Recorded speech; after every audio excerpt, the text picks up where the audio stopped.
Allow me to welcome the Chief Executive Officer of Botswana Investment and Trade Center, Mr. Kilutsisitse Ulibili.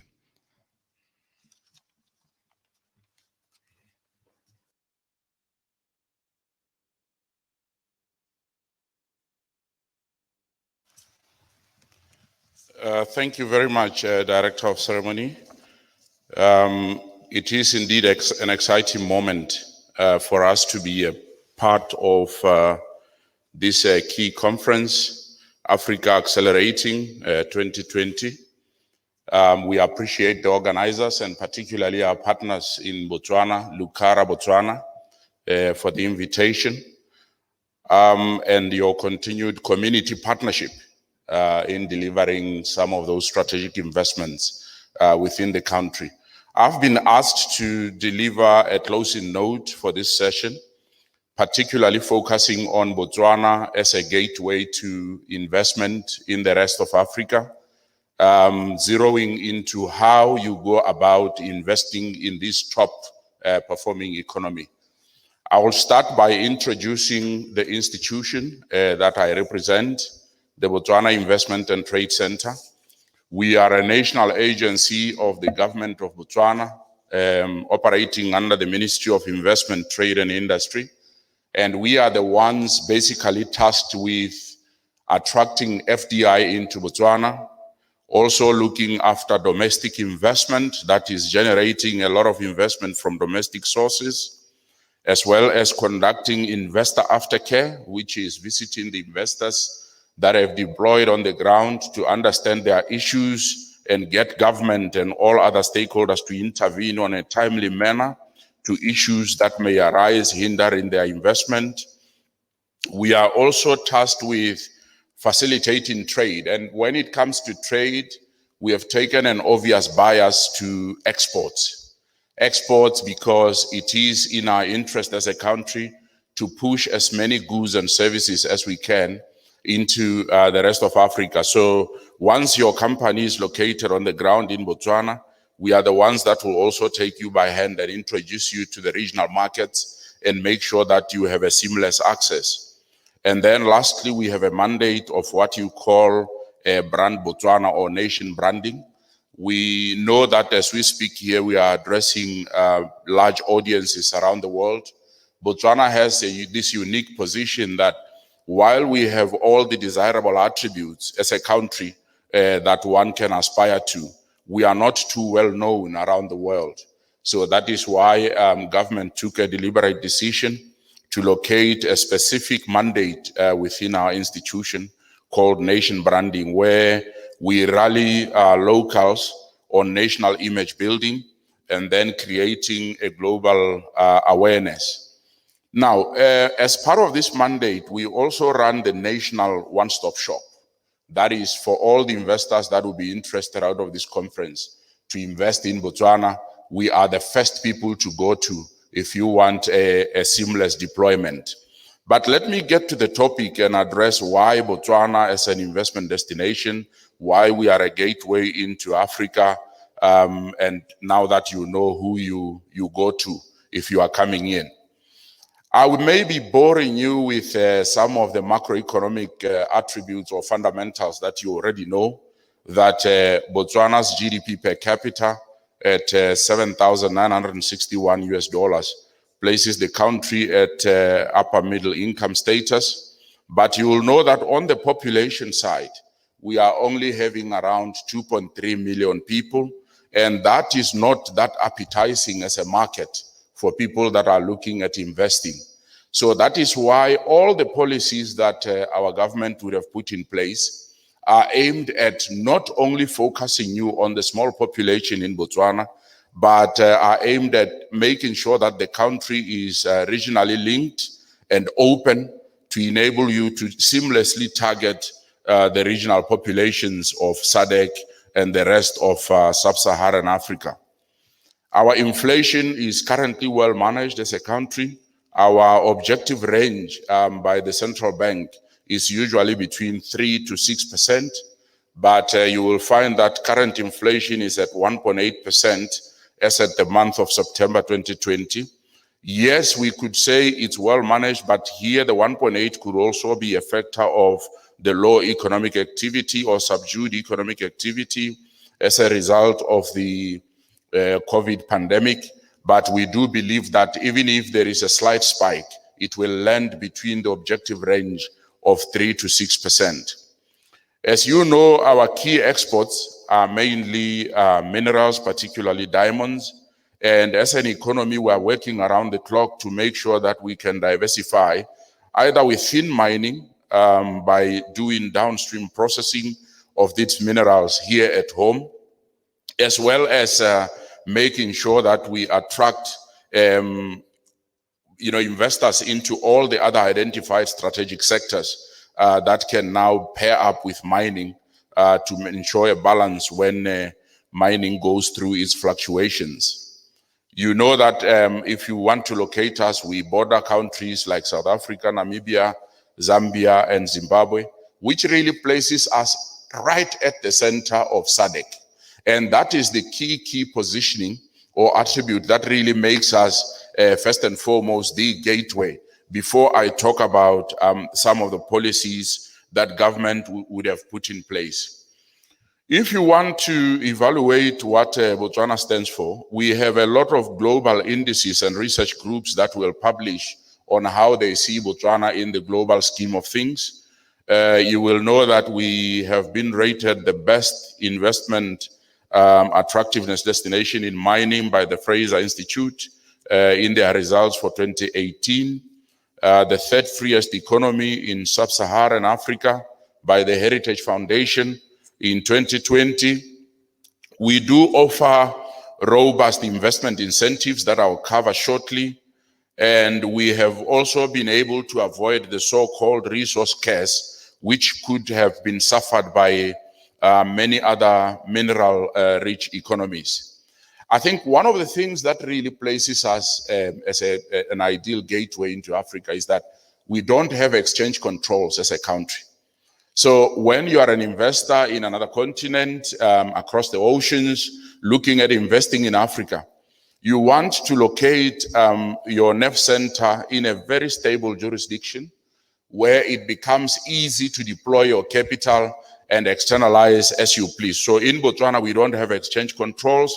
We repealed them as far back as 1999 with a view to enable investors to invest elsewhere in the region and probably consolidate their operations through central structures in Botswana. And for that, we believe we are putting forward our stability, our desirable attributes as a country to enable the rest of Africa. So what we do, though, on this topic of exchange controls, some would fear that isn't it facilitating capital flight at the end of the day? Because we are a stable jurisdiction, we always put forward initiatives that make it attractive for people to reinvest within the country rather than having to externalize. But even where people choose to invest in the region, we still ensure that they have some linked structures that will invest back in the country. And therefore, for all those earnings that they will be deriving in the rest of Africa, they can always link back to Botswana. So for that, we believe we are really putting ourselves forward to enable Africa. We are always on the lookout as a country for popular sentiment, particularly around from our audiences that we relate with. And some of the popular statements that we will pick is that Botswana is pro-mining and has efficient bureaucrats with no corruption on a relative basis. And if you look at the rankings of the likes of Transparency International, you will see an independent attestation to this, that in Botswana, you don't have to buy anybody in order to be able to commence and commercialize your business operations. Another statement popular that we would pick is that it is a jurisdiction other African countries should thrive to copy. And in reality, we do get a lot of countries coming here to benchmark and bench learn from Botswana. And there will be a lot of policies across Africa that would have been copied or benchmarked from this country. Botswana, another statement, Botswana's mining policies are clearly defined. I think that speaks for itself. It's reasonably quick decision making and access to decision makers. Therefore, they believe that on a relative basis, Botswana tends to facilitate you on a quicker process, and you have seamless access to decision makers. As I said, not for any corrupt engagement, but just an open discussion to facilitate your investment to deploy. And then another statement you can talk about is that Botswana encourages and supports project development. And I think an attestation could be given by some of the local operators like Lukara Botswana, who occasionally interact with government to be able to enable particularly communities and other corporate social investment initiatives that they have. When it comes to some of the key sectors that we put forward, I think agriculture and agribusiness is quite key because particularly with the COVID pandemic, we've learned our lessons that we can no longer continue to be a net importer of food. Therefore, there are a lot of initiatives currently being run to make sure that we invite sustainable investment into agriculture and agribusiness and build our food self-sustenance. In mining, as I've said, we are promoting particularly beneficiation, even into new areas, of types of minerals that would have just recently been discovered. But we have a strong base of soda ash, a strong base of coal, which some can say is a dirty resource, but we always believe that with the right technology, you can be able to beneficiate it into many useful things. Diamonds, obviously, we are the African Diamond Trading Center, and we are always working to improve that position. And therefore, with the massive and brilliant diamond discoveries by the likes of Lukara Botswana, we really believe this will go a long way in entrenching our position. Botswana has increasingly and repeatedly been identified as an ideal jurisdiction for hosting services. If you talk about ICT-enabled services, financial and business services, and business process outsourcing, those are some of the key sectors that we put forward to create opportunities, because we believe that as a landlocked, even though we call ourselves land-linked country, it becomes very easy conjoining with other attributes to serve the rest of Africa from Botswana. We do have frameworks that I will shortly cover that enable this particular element. And then we are quite strong also in transport and logistics. That's where we invite investment to come and play into. Our government, in collaboration with other regional governments, has been putting a lot of investment in infrastructure projects that enable countries to be connected. Therefore, you may have heard of the Kazungula Bridge, which has just been completed and will be opened now around October. That was the target date. So when this bridge is opened, it's going to enable seamless access and trade between Botswana and fast-growing markets in the north, like Zambia, like the Democratic Republic of Congo. And the bridge actually has a provision for a rail link, and government is trying to accelerate the rail project that will link the bridge. So we are being proactive at the moment to even create a dry port up in the north, somewhere around Zambia, with a view to facilitate locally produced goods to be able to enter markets like the DRC, where, arguably speaking, some may say it's a bit risky to go in. Some may say it's a terrain that you have to understand. But we believe we can still facilitate goods that are produced from Botswana to enter those markets. We also derive our opportunities from what we call cross-border value chain linkages. Because we are a relatively small economy as Botswana, we are always on the lookout of what major economies are anchored in countries surrounding us. And when you look to South Africa, for example, there is the automotive industry, which is quite large. We said, okay, maybe it might not be a sellable proposition for Botswana to host a whole assembly plant, but let us evaluate the smaller aspects of the value chain of the automotive industry that can realistically be produced here at home in Botswana. That is why at the moment, Botswana exports more than 50% of the vehicle wiring harnesses for vehicles that are manufactured in South Africa. And we are quite strong as well in car battery production.